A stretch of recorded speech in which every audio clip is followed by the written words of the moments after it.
এই দৃশ্য কিনা শেষে আমাকে দেখতে হলো, কিন্তু তবু আমার খুব জানতে ইচ্ছে করছে বাচ্চারা ঝুড়ি ভর্তি মোহর অলংকার সব ছড়াতে ছড়াতে যাচ্ছে কেন, আর গোপালের হাত দুটোই বা ঘাট থেকে বেরিয়ে দুদিকে ঝুলছে কেন?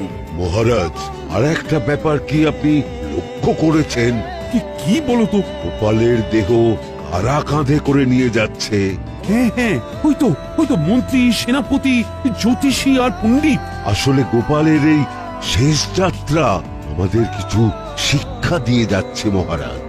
এই যে দেখুন, যারা গোপালকে সহ্য করতে পারত না, এখন তাদেরই কাঁধে গোপাল যাচ্ছে।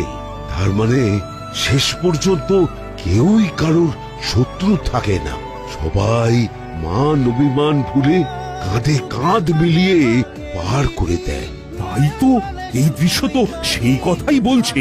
আর ওই যে মোহর আর অলংকার ছড়িয়ে যাচ্ছে, সেটাও বুঝিয়ে দেয় যে এই অর্থ, সমৃদ্ধি সবই ফেলে একসময় চলে যেতে হবে। কি ভীষণ সত্যি। দুটো খালি হাতও বুঝিয়ে দিচ্ছে, খালি হাতেই আমরা সংসারে এসেছিলাম, আর খালি হাতেই আমাদের যেতে হবে।